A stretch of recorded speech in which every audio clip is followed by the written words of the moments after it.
Hello welcome to my channel.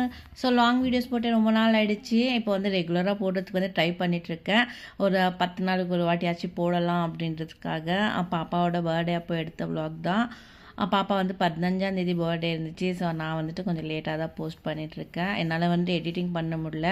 So பாப்பாவை பார்த்துக்கிறது, ஸ்கூலுக்கு அனுப்புறது, ஸோ அது எனக்கு டைம் அதுவே சரியாக போதா, என்னால் வந்துட்டு எடிட்டிங் பண்ணவே முடியல. ஸோ இன்றைக்கி தான் டைம் கிடச்சி, ஸோ அதனால் எடிட்டிங் பண்ணிவிட்டு வாய்ஸ் ஓவர் கொடுத்துடலாம் அப்படின்ட்டு போட்டுட்ருக்கேன். ஸோ ஃபஸ்ட் டைம் நம்ம சேனல் யாராச்சும் புதுசாக பார்க்குறீங்க அப்படின்னா சப்ஸ்கிரைப் பண்ணிக்கோங்க. இந்த வீடியோ பிடிச்சிட்டு ஒரு லைக் பண்ணிவிடுங்க. ஸோ வாங்க நம்ம வீடியோக்குள்ளே போகலாம். பாப்பாவோட பர்த்டே வந்து ரொம்ப சிம்பிளாக தான் பண்ணேன். ஸோ ஃபஸ்ட் இயர் மட்டும் ரொம்ப கிராண்டாக பண்ணேன். செகண்ட் இயர் வந்துட்டு ஃபுல் மழை இருந்துச்சு. ஸோ எங்களாலே வெளியே போக முடியல. அவ்வளோ மழை, காலில் பிடிச்ச மழை ராத்திரி வரைக்கும் பேஞ்சிட்டே இருந்துச்சு. ஸோ அதனால் வந்துட்டு யாரையும் கூப்பிட முடியல கேக் கட் பண்ணுறதுக்கு. நாங்கள் மட்டுமே கேக் கட் பண்ணி செலிப்ரேஷன் பண்ணியிருந்தேன். ஸோ இப்போ 3rd இயர் பர்த்டே. ஸோ எல்லோரையும் கூப்பிடலாம் அப்படி தான் நினச்சேன். வீடு வந்து கொஞ்சம் சின்னது, அதுவும் இல்லாமல் மழை வர்ற மாதிரி இருந்துச்சு. ஸோ கசகசான்னு ஆகிடும் அப்படின்றதுக்காக நான் வந்து சிம்பிளாக டெக்கரேஷன் பண்ணேன் வீட்டில். ஸோ சிம்பிளாக ரெடி பண்ணிவிட்டு சரி கேக் கட் பண்ணலாம் அப்படின்ட்டு என்னோடய தங்கச்சி எல்லாம் வந்திருந்தாங்க, அம்மா வந்திருந்தாங்க. ஸோ எல்லோரையும் உட்காரிச்சு கேக் கட் பண்ணிவிட்டேன். ஸோ கட் பண்ணிவிட்டு ஹோட்டலில் போய் சாப்பிட்லாம் அப்படின்னு பிளான் பண்ணி தான் ஸோ சிம்பிளாக வந்து வீட்டில் செலிப்ரேஷன் பண்ணலான்ட்டு பண்ணிகிட்டு இருந்தேன். பாப்பாவுக்கு வந்து ரொம்ப ஹாப்பி. ஸோ நான் வந்து காலைல ஸ்கூலுக்கு அனுப்பியிருந்தேன். பாப்பா வந்து ப்ளே ஹோம் போயிட்டுருக்கா. அங்கே வந்துட்டு அங்கேயும் செலிப்ரேஷன் பண்ணாங்க. ஸோ சூப்பராக இருந்துச்சு. அவள் வந்து ரொம்ப என்ஜாய் பண்ணியிருக்கான். ஸோ அவங்க மிஸ் வந்து சொல்லிட்டு இருந்தாங்க, மேம் பாப்பா வந்துட்டு நல்லா என்ஜாய் பண்ணிகிட்டு இருந்தா கேக் கட் பண்ணுற மாதிரி. அது வந்து கேக் கட் பண்ணுற மாதிரி செட்டிங் பண்ணி தான் அவங்க வந்துட்டு செலிப்ரேஷன் பண்ணுவாங்க. எல்லா பசங்களுமே செலிப்ரேஷன் பண்ணுவாங்க. ஸோ அந்த மாதிரி வந்துட்டு செலிப்ரேஷன் பண்ணாங்க. அது பார்க்கவே நல்லா இருந்துச்சு. ஸோ வீடியோ இருந்துச்சு. அந்த வீடியோ வந்து நான் கொடுக்குறேன். ஸோ பாருங்கள் அது லாஸ்ட்டில். அதுக்கப்புறமா பாப்பா வந்து கேக் கட் பண்ணலாம் அப்படின்ட்டு ஹாப்பி பர்த்டே சொல்லிட்டு அவளும் சேர்த்து கை தட்டிகிட்டு இருந்தா. ஸோ அவளும் பாடிட்டு இருந்தா ஹாப்பி பர்த்டே அப்படின்ட்டு. ரொம்ப ஹாப்பியாக இருந்துச்சு. அவளுக்கு வந்துட்டு இந்த பர்த்டே ட்ரெஸ் எல்லாம் போட்டு ஷூவெல்லாம் போட்டோன்னா அவளுக்கு ரொம்ப ஹாப்பி ஆகிடுச்சு. கேக் கட் பண்ணலான்ட்டு அவளே கட் பண்ணணும், அவளே சாப்பிட்ணும் அப்படின்னு தான் சொல்லிட்டு இருந்தா. ஸோ நம்மளுக்குமே ஒரு ஆசையாக இருக்கும், சின்ன வயசில் இப்படியெல்லாம் பண்ணியிருப்பாங்க அப்படின்ட்டு. இப்போ நினச்சா கூட சரி நம்மளும் சின்ன பிள்ளையாகவே இருந்துக்கலாம் அப்படின்னு தான் திங்க் பண்ணிகிட்டு இருந்தேன். ஸோ அவ்வளோ ஜாலியாக அவ்வளோ ஹாப்பியாக இருந்துச்சு. ஸோ வீடு அன்றைக்கி வந்துட்டு கலகலன்னு இருந்துச்சு. அது கேட்கவே ரொம்ப ஹாப்பியாக இருந்துச்சு. ஸோ கேக்கெல்லாம் நல்லா கட் பண்ணோம். பாப்பா வந்து எல்லாருக்கும் ஊட்ட சொன்னால் கொஞ்சமாக வாயில் கூட வைக்க மாட்டாள். அப்படி வச்சுட்டு உடனே எடுத்து அவள் வாயில் சாப்பிட்டுடுவான். ஸோ நிறையா கேக் வந்து சாப்பிட்டுட்டான் அன்றைக்கி. நான் வந்துட்டு கேக் ஆர்டர் கொடுக்குறப்போ காலையில் வந்துட்டு ஸ்கூலுக்கு அனுப்புகிறப்போ ஃபோட்டோ பிடிச்சேன் இல்லை, ஸோ அதே கொடுத்துட்டு கேக்கில் வந்து போட்டேன். ஆனால் எங்கள் வீட்டில் எல்லாம் திட்டிகிட்டே இருந்தாங்க. ஏன்னா நான் யாருக்குமே தெரியாமல் தான் அது கேக் வந்து ஆர்டர் கொடுத்துருந்தேன் அந்த ஃபோட்டோவை போட்டு. ஸோ ஃபோட்டோவெல்லாம் கட் பண்ணக்கூடாது, பாப்பா ஃபோட்டோ எதுக்கு போட்டேன் அப்படின்னு சொல்லிட்டு இருந்தாங்க. நான் வந்துட்டு எல்லாருமே கட் பண்ணுறாங்க இல்லை, ஸோ அதுக்கு என்ன இருக்குது அப்படின்னு சொன்னேன். ஆனால் கட் பண்ணக்கூடாதுன்ட்டு சரி அதுக்கப்புறமா அது மேலே இருக்கிற லேயரெல்லாம் எடுத்துகிட்டு அதுக்கப்புறமா தான் பாப்பா வந்து கேக்கு கட் பண்ணான். எங்கள் அம்மா வந்திருந்தாங்க. ஸோ எங்கள் அம்மா ஒரு கிஃப்ட் கொடுத்தாங்க. அவளுக்கு மேக்கப்னால் ரொம்ப பிடிக்கும். ஸோ அதனால் வந்துட்டு மேக்கப் செட் கொடுத்துருந்தாங்க. அவ்வளோ நல்லா இருந்துச்சு அது. ஸோ அதை வச்சுட்டு ஒரு 4 நாள் 5 நாள் எங்களை வந்து உயிரை எடுத்துட்டு மேக்கப் போடுறேன், தலை வாடுறேன் அப்படின்ட்டு.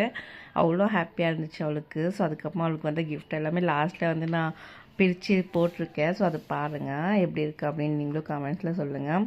அதுக்கப்புறம் என் தங்கச்சி பையன், ஸோ என் தங்கச்சி வந்து கேக் ஊட்டிகிட்டு இருந்தா. அவள் சும்மா கேக் அப்படி வச்சுட்டு உடனே எடுத்து அவள் வாயில் போட்டுப்பா. இந்த மாதிரி நிறையா கேக் வந்து அன்றைக்கி சாப்பிட்டுட்டா. ஸோ மறுநாள் எல்லாம் ஃபுல்லாக அவளுக்கு வந்துட்டு கோல்ட் ஆகிடுச்சி. ஸோ இருமிகிட்டே இருந்தா அந்த ஸ்வீட் அவ்வளோ சாப்பிட்டதுக்கு. ஆல்ரெடி தசரா டைம்லேயும் ஃபுல் ஸ்வீட் சாப்பிட்டாலாம். ஸோ இப்போது சாப்பிட்டு நிறையா வந்துட்டு அவளுக்கு ஒத்துக்கவே இல்லை. ரொம்ப வந்து இரும்பிகிட்டே இருந்த அன்றைக்கெல்லாம். ஸோ ஸ்கூலுக்குமே அனுப்ப முடியாமல் போயிடுச்சு. ஸோ அதுக்கப்புறமா எல்லாருக்குமே கேக் ஊட்டிட்டாங்க. எல்லாருமே வந்து ஃபோட்டோஸ் வீடியோஸ் எல்லாமே எடுத்துட்டேன். ஸோ எடுத்துகிட்டு நம்ம ஹோட்டலுக்கு போகலாம் அப்படின்ட்டு பிளான் பண்ணியிருந்தோம் இல்லையா. ஸோ அதனால் ஹோட்டலுக்கு போயிட்டு அங்கே சாப்பிட்லாம் அப்படின்ட்டு போயிட்டு இருந்தோம். எங்கள் வீட்டில் இப்போல்லாம் யாருக்கு பர்த்டே வந்தாலும் நாங்கள் என்ன செலிப்ரேஷன் கேக் கட் பண்ணிவிட்டு உடனே ஹோட்டலுக்கு போயிடுவோம்.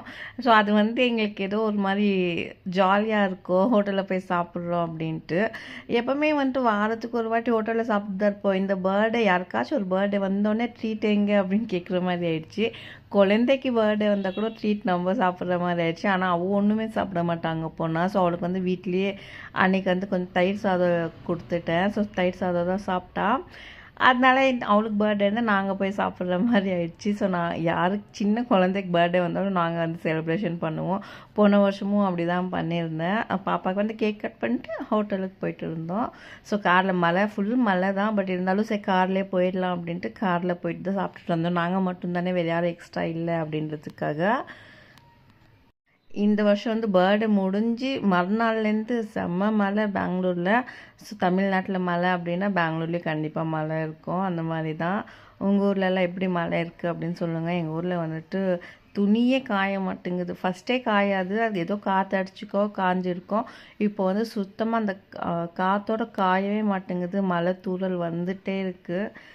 ரொம்ப கஷ்டமாக இருக்குது எனக்கு வந்து துணி காய போட. சரி அதுக்கப்புறமா ஹோட்டலுக்கு போகலாம் அப்படின்ட்டு காரில் ஏறி ஹோட்டலுக்கு கிளம்பிட்டோம். ஸோ பாப்பா வந்துட்டு அந்த ட்ரெஸ் வேணாம் கழட்டுங்க அப்படின்னு சொல்லிட்டு இருந்தா மேலே இருக்குது. ஸோ அவளுக்கு வந்து அது ஒரு மாதிரி கசகசன்னு இருந்த மாதிரி இருந்துச்சு. ஸோ அதனால் வந்துட்டு அதுவுமே அவளுக்கு கழட்டிட்டேன். ஹோட்டலுக்கு போய் கழட்டிட்டு தான் வந்து ஹோட்டல்லே கூட்டிகிட்டு போனேன்.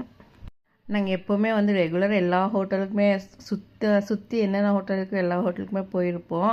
ஸோ இந்த ஸ்வாதி ஹோட்டலுக்கு மட்டும் ஒரு 2-3 டைம் வந்திருக்கேன் நான். ஸோ எங்கள் டேஸ்ட் வந்து நல்லாயிருக்கும், ஆனால் கொஞ்சம் காஸ்ட்லி. கொஞ்சம் இல்லை, நிறையாவே காஸ்ட்லியாக இருக்கும். ஆனாலும் பரவாயில்ல அப்படின்ட்டு இந்த ஹோட்டலுக்கு வந்தோம். டேஸ்ட் வந்து நல்லாயிருக்கும். நான் வந்து வெஜ்ஜு தான். ஸோ நான் கந்த சஷ்டி விரதம் இருந்தேன். அதுக்கப்புறமா புரட்டாசி மாதம் விரதம். அதனால வந்துட்டு நான் நான்வெஜ் வந்து தொடவே இல்லை. நான் எப்போ எங்கள் ஹோட்டலுக்கு போனாலும் வெஜ்ஜு தான் சாப்பிட்டுட்டு இருந்தேன். எல்லாருக்குமே ஆச்சரியம். ஆனால் நான் வந்துட்டு ஒரு நான்வெஜ் சொல்லலாம். நான் சிக்கன்னா அப்படி சாப்பிடுவேன், எனக்கு ரொம்ப பிடிக்கும். ஆனால் இந்த வாட்டி வந்துட்டு நான் எல்லாருக்குமே ஆச்சரியமாக இருக்குது, நீ எப்படி இவ்வளோ நாளாக எதுவும் சாப்பிடாமல் இருக்கேன்ட்டு. நான் வருஷம் வந்து புரட்டாசி மாதம் சாப்பிட மாட்டேன். அது வந்து என்கிட்ட எப்போவுமே இந்த புரட்டாசி மாதத்துக்கு இருக்கும், சாப்பிடாம தான் இருப்பேன் நான். ஆனால் இந்த கந்த சஷ்டி விரதம் வந்து இதுவும் சேர்த்து இன்னைக்கு வரைக்கும் இருக்கையில். ஸோ அது வந்து எல்லாருக்குமே ஆச்சரியமாக இருக்குது, எப்படி இருக்கேன் நீ இந்த மாதிரி இருக்க மாட்டியே அப்படின்ட்டு. நான் புரட்டாசி மாதம் முடிஞ்ச உடனே மறுநாள் போய் சாப்பிட்டுடுவேன். ஹோட்டலில் தான் போய் சாப்பிடுவேன், வீட்டிலலாம் எடுத்துகிட்டு வந்து சாப்பிட மாட்டேன். ஹோட்டலில் போய் சாப்பிட்டுட்டு வருவேன். அதனால எல்லாருக்கும் ஆச்சரியம், எப்படி நீ சாப்பிட்ட அப்படின்ட்டு. ஸோ நான் இருக்கிற டேபிளில் வந்துட்டு நாங்கள் 4 பேருமே வந்து வெஜ்ஜு தான் வாங்கினோம். ஸோ எங்கள் வீட்டுக்கார் மட்டும் என்ன பண்ணிட்டாரு, நான் ஒரு ஃபிஷ் வாங்கிக்கிறேன் அப்படின்னு சொன்னாங்க. சரி சாப்பிடுங்க அப்படின்னு சொல்லிட்டேன். அதுக்கப்புறமா அந்த பக்கம் ஃபுல் நான்வெஜ். ஸோ என்னோடய தங்கச்சி, தம்பி, அதுக்கப்புறமா என் தங்கச்சி அவங்க வீட்டுக்காரு, பாப்பா, அவங்க எல்லாமே நான்வெஜ் சாப்பிட்டாங்க. ஸோ நாங்கள் இந்த பக்கம் 4 பேருமே வெஜ்ஜு. எங்கள் அம்மாவும் வந்து வெஜ்ஜு தான் சாப்பிடுவாங்க. ஸோ எங்கள் அம்மா அப்போத்துலேருந்தே வெஜ்ஜில் தான் இருந்தாங்க. ஸோ அதனால் வந்துட்டு வெஜ்ஜு சாப்பிட்டுட்டு இருந்தாங்க, நானும் வெஜ்ஜு. அதுக்கப்புறமா என் பையனும் வெஜ்ஜு தான். ஸோ நாங்கள் எல்லாருமே வெஜ் சாப்பாடு சாப்பிட்டுட்டு இருந்தோம். அந்த பக்கம் ஃபுல்லாக நான்வெஜ் ஓடிட்டு இருந்துச்சு. ரொம்ப நேரம் ஆயிடுச்சு வெயிட் பண்ணிட்டு இருந்துச்சு. ஸோ பில்லு வர்றதுக்கு வந்து ரொம்ப நேரம் வெயிட் பண்ணுற மாதிரி இருந்துச்சு. ஸோ அந்த டைமில் வந்து பாப்பா ஒரு ஐஸ்கிரீம் வாங்கி சாப்பிட்டுட்டு இருந்தான். நான் வந்து ஐஸ்கிரீம் சாப்பிட்டா உடனே எனக்கு கோல்டு பிடிச்சிக்கும். ஸோ அதனால வந்துட்டு நான் ஐஸ்கிரீம் அவ்வளோவா சாப்பிட்றதில்ல, அவாய்ட் பண்ணிவிடுவேன். ரொம்ப நேரம் வெயிட் பண்ணி அதுக்கப்புறமா வந்துச்சு. ஸோ பில்லை பார்த்தா ரொம்ப அப்படியே ஐயோ அப்படின்ற மாதிரி இருந்துச்சு. ஸோ அதில் உள்ள நான் ஒரு லெமன் ஜூஸ் சாப்பிட்லாம் அப்படின்ட்டு லெமன் ஜூஸ் வந்து வாங்கி குடித்தேன். அதுக்கப்புறமா வீட்டுக்கு வந்து மறுநாள் தான் தெரிஞ்சு எதுக்கு தான் லெமன் ஜூஸ் குடிச்சேனும் அப்படின்ட்டு. செம்ம தலைவலி வந்துச்சு எனக்கு, மறுநாள் ஃபுல்லாக தலைவலி. எனக்கு வந்து எப்போவுமே அப்படி ஆகாது. ஸோ இந்த லெமன் வந்து நைட்டில் சாப்பிட்டதுனால எனக்கு வந்துட்டு அப்படி தலைவலி வந்துச்சு. நான் ஐஸ்கிரீம் வந்து அவாய்ட் பண்ணிவிட்டு ஜூஸ் குடித்தேன். ஸோ ஜூஸ் குடித்தாலும் எனக்கு தலைவலி வரும் அப்படின்ட்டு தெரிஞ்சுக்கிட்டு இனிமேல் எங்கேயும் போனாலும் ஜூஸ் குடிக்கக்கூடாது. அதுவும் மெயினாக வந்துட்டு லெமன் ஜூஸ், அதுக்கப்புறமா வாட்டர் மெலன் இதெல்லாம் குடித்தோடனே எனக்கு தலைவலி வந்துடும். அதனால் வந்து அது மொத்தமே நான் அவாய்ட் பண்ணிவிட்டு. ஸோ பில்லு வந்து காமிச்சேன், பட் அதில் தெரியல எவ்வளோ ஆயிருக்கும் அப்படின்ட்டு. நீங்கள் கெஸ் பண்ணிங்கன்னா கமெண்ட்டில் சொல்லுங்கள். கொஞ்சம் ஜாஸ்தி, ஒரு 5000க்குள்ளே அப்படின்னு நினச்சிக்கோங்க. ஸோ அவ்வளோ ஆச்சு எங்களுக்கு வந்து பில்லு. என்ன பண்ணுறது, சார் சாப்பிட்டு அடிச்சு கொடுத்துட்டு தானே ஆகணும் அப்படின்ட்டு கொடுத்துட்டு. ஸோ அந்த ரோடுக்கு வந்தால் ஃபுல் டிராஃபிக் ஜாம். ஸோ வண்டி எடுத்துகிட்டு போய் 1 கிலோமீட்டர் தூரம் நிறுத்தி வச்சுனாங்க. நான் சாப்பிட்டதெல்லாம் அங்கேயே வந்து ஜீரணம் ஆகிடுச்சு நடந்தே வந்ததில். ஏன்னா அங்கே வந்து பார்க்கிங் இல்லை. ஸோ அதனால் வந்துட்டு கொஞ்சம் தூரமாக வந்து நிற்கிற மாதிரி தான் இருக்கும். 1 கிலோமீட்டர் தூரம் எடுத்துன்னு போய் நிற்க வச்சுட்டாரு. ஸோ அங்கேருந்து நான் வந்து வெஜ்ஜு தான் சாப்பிட்டேன். அது அங்கேருந்து வரத்துக்குள்ளேயே அது வந்து ஜீரணம் ஆகிடுச்சு எனக்கு. ஸோ வந்துட்டு அம்மா கார் இருந்துச்சு. ஸோ காரில் வைக்கன்னு வீட்டுக்கு வந்துட்டோம். அதுக்கப்புறமா பாப்பாவுக்கு அந்த கிஃப்ட் வந்துச்சுல. ஸோ அதெல்லாம் வந்து ஓப்பன் பண்ணி பார்த்துட்டு இருந்தேன். பாப்பா வந்துட்டு இதுதான் மேக்கப் செட்டு. ஸோ எங்கள் அம்மா வந்து கொடுத்த மேக்கப் செட் வந்து பாப்பா பார்த்து ஒரு வாரம் எங்களை வச்சு செஞ்சு விட்டா. ஸோ இனிமேல் உனக்கு மேக்கப் செட்டை வாங்கி கொடுக்க மாட்டேன்ட்டு எல்லாத்தையும் எடுத்து ஒழிச்சு வச்சுட்டேன். ஸோ அவளுக்கு கொடுக்காம, அவள் அழுதானா கொடுக்கலாம் அப்படின்றதுக்காக. அதுக்கப்புறம் இன்னொரு கிஃப்ட் வந்து ஃபோன் வந்துருந்துச்சு. ஸோ பாப்பாவுக்கு வந்து பக்கத்தில் இருக்கவங்க வந்து ஃபோன் கொடுத்தாங்க. ஸோ நான் வந்து கேக்கு சாக்லேட் எல்லாம் கொடுத்து அனுப்பிச்சேன் பக்கத்து வீட்டுக்கு, அந்த பக்கம் வீட்டுக்கு எல்லாம். அதனால அவங்க வந்துட்டு கிஃப்ட் கொடுத்து அனுப்பிச்சாங்க. ஸோ கிஃப்ட் வந்து நல்லா இருந்துச்சு ஃபோன். அதை வச்சுட்டு போலீஸுக்கு ஃபோன் பண்ணுறேன், டாக்டருக்கு ஃபோன் பண்ணுறேன் அப்படின்ட்டு விளையாடிட்டு இருந்தா. ஸோ நான் ரொம்ப ஜாலியாக இருந்துச்சு, எங்களுக்குமே ரொம்ப ஜாலியாக இருந்துச்சு. ஸோ நம்மளும் சின்ன பிள்ளையாகவே இருந்திருக்கலாமோ அப்படின்ட்டு திங்க் பண்ணிட்டு இருந்தேன். ஸோ இதெல்லாம் பார்க்குறப்போ நம்ம சின்ன பிள்ளையா இருக்கிறப்போ நம்மளுக்கு இந்த மாதிரிலாம் கிஃப்ட் வந்திருக்கோம் இல்லையா. ஸோ அதெல்லாம் அப்போ வீடியோ ஃபோட்டோலாம் எடுத்து வைக்க மாட்டாங்க. ஸோ அம்மா அந்த டைமில் வந்து ஃபோனும் கிடையாது. ஸோ அதனால் வந்துட்டு ஒரு வீடியோ இல்லை, ஒரு ஃபோட்டோ இல்லை, ஸோ எதுவுமே இல்லை. ஆனால் என்னோடய ஃபஸ்ட்டு பர்த்டே பண்ணுறப்போ ஃபோட்டோ மட்டும் இன்னும் கூட இருக்குது. ஸோ அது நெக்ஸ்ட் வீடியோவில் கண்டிப்பாக நான் வந்துட்டு ஷேர் பண்ணுறேன். அதுக்கப்புறமா என் பையன் படிக்கிற இதில் டியூஷனில் போயிட்டு சாக்லேட் கொடுத்துட்டு வந்த பாப்பா. ஸோ அங்கேயுமே வந்து ஒரு கிஃப்ட் கொடுத்தாங்க. இது கரன்ஸ் கொடுத்தாங்க. இதுக்கு முன்னாடி எங்கள் வீடு ஃபுல்லாக பாருங்கள் கலர் பென்சிலில் வந்து அவ்வளோ சூப்பராக ட்ராயிங் பண்ணி வச்சுருப்பா. அதனால எங்கள் வீட்டுக்கு வந்து நான் யாரையுமே கூப்பிட்றது கிடையாது. ஸோ இப்போ வேறு இன்னொரு கலர் பென்சிலாக, ஸோ அதையும் வச்சு என்ன பண்ண போகிறான்னு தெரியல. ஸோ மேக்கப்பில் வச்சுட்டு அவள் பாட்டுக்கு லிப்டிக் போடுறது, அதுக்கப்புறமா தலை வர்றது, ஸோ என்னென்னவோ பண்ணிட்டு இருந்தா. அவள் ஜாலியாக இருந்துச்சு பார்க்க, ரொம்ப நல்லா ஆடிட்டே இருந்தாள். ஸோ இந்த கிஃப்ட் வந்தது அவளுக்கு ரொம்ப பிடிச்சிருக்கு.